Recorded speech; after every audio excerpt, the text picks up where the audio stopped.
مصطفیٰ کا معجزہ ہے، جس کو بڑے دبیز غلاف میں لپیٹ کر کے ہم نے مکان کی اس اونچی الماری میں رکھا ہے کہ زندگی کا ہاتھ. بڑے اچھے لوگ بیٹھے ہیں، اردو بہت اچھے سمجھنے والے ہیں. میں جملہ دے رہا ہوں، ہم نے بڑے دبیز غلاف میں لپیٹ کر کے مکان کی اس اونچی الماری میں رکھا ہے کہ زندگی کا ہاتھ وہاں تک نہ پہنچنے پائے. اب اندازہ کریں، قرآن اللہ کی عظیم و شان کتاب، کیوں یہ اللہ نے کیوں عطا فرمائی؟ اس لیے عطا فرمائی تھی، اس لیے دیا گیا تھا قرآن پاک کو، کیونکہ ہر زمانے میں دو طرح کے لوگ ہوتے ہیں. ایک وہ لوگ ہوتے ہیں جو دیکھنا چاہتے ہیں، نظروں کی تسکین چاہتے ہیں، دل کا قرار چاہتے ہیں. آپ رات بیٹھ جائیں انشاءاللہ، اٹھنا کسی کو نہیں ہے، اگر اٹھیں گے تو ہماری علماء ہوگا.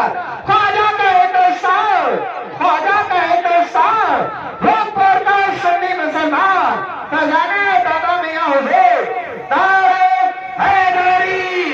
آپ حضرات بیٹھ جائیں منتر شکر کے ساتھ. بھیا بیٹھ جاؤ آپ لوگ.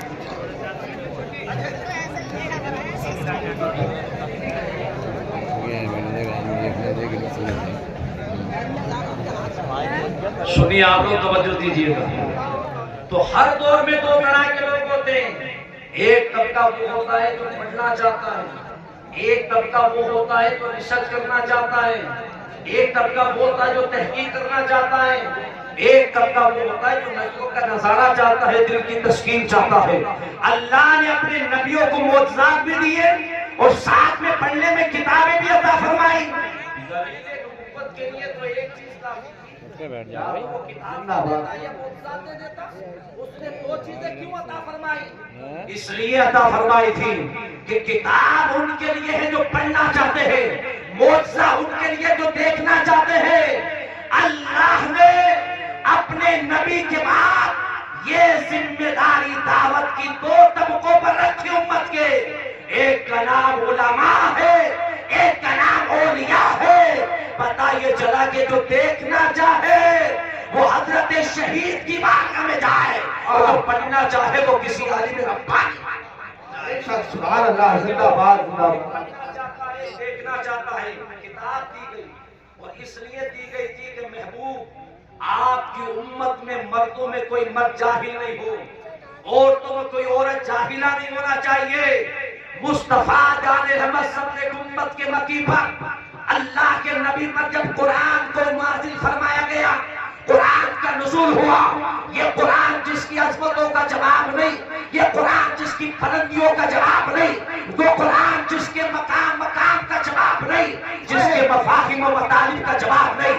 وہ قرآن جس کو دیکھنا بھی ثواب، وہ قرآن جس کو وضو کے ساتھ چھونا بھی ثواب، وہ قرآن جس کو پڑھنا بھی ثواب، وہ قرآن جس کو سینے سے لگانا بھی ثواب، وہ قرآن جس کا مرتبہ یہ ہے کہ اس کا ترجمہ پڑھنا بھی ثواب. آج اس مدرسے میں آپ بیٹھے ہیں، ایمانداری سے آپ بتائیے گا کہ دنیا کے پردے پر اتنے چیلنجز ہیں جن کے سامنے سے ہم گزر رہے ہیں، اور آئے دن ہمیں منحصر کرنے کے بعد ہمیں گھروں میں قید کرنے کی باتیں کی جا رہی ہے.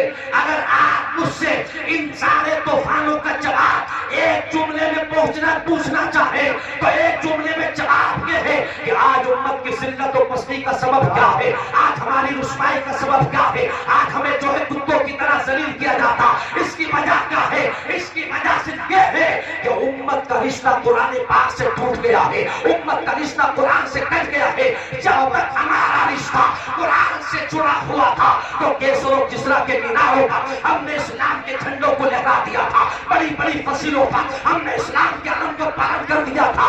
اللہ ہمارا حال یہ تھا وہ معزز سے زمانے میں مسلمان ہو کر ہم خواہ ہو تاریخ کے قرآن ہو کر. آج امت کا حال یہ ہے کہ پاک کا 10واں ہو تو قرآن پڑھا جائے گا، تیجا ہو تو قرآن پڑھا جائے گا، پہلا ہو تو قرآن پڑھا جائے گا. قرآن کو صرف ہم نے اصالِ ثواب کی کتاب سمجھا ہے. یاد رکھیے گا، قرآن پاک صرف اصالِ ثواب کی کتاب نہیں ہے، قرآن پاک صرف تیجے میں پڑھنے کی کتاب کا نام نہیں ہے، بلکہ قرآن پاک وہ ہے کہ دنیا کا ہر علم قرآن کے اندر موجود ہے. اگر آپ چاند کی شعاعوں کو گرفتار کرنا چاہے تو قرآن پاک کو پڑھیے گا. آپ سورج پہ کمندیں ڈالنا چاہے تو قرآن پاک کو پڑھیے گا. زمین کے ذخائر نکالنا چاہے تو قرآن کو پڑھیے گا. ہواؤں کو گرفتار کرنا چاہے تو قرآن کو پڑھیے گا. زمین کی پیمائش کرنا چاہے تو قرآن کو پڑھیے گا. آپ سائنس تلاش کرتے تو قرآن کو پڑھیے گا. آپ موبائل کا علم جاننا چاہتے قرآن کو پڑھیے گا.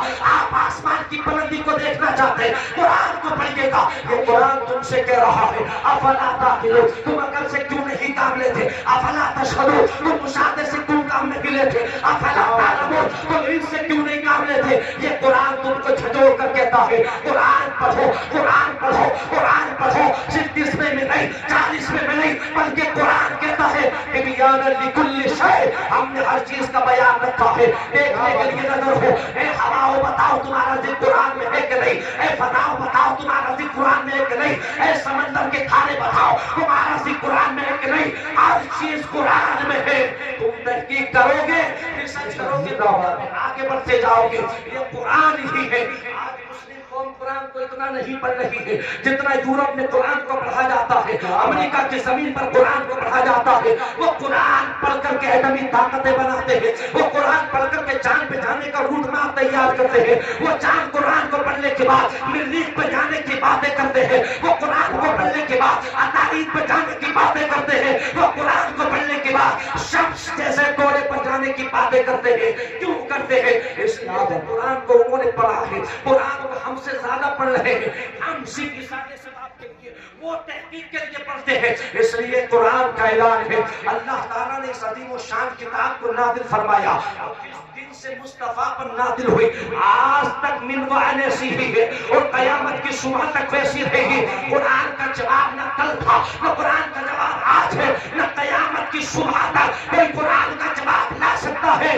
تم غصے میں آ کر اسلام کی دشمنی میں قرآن کے اوراق کو جلا تو سکتے ہو, لیکن لوگوں کے سینوں سے قرآن کو مٹا. بے شک زندہ باد. یہ قرآن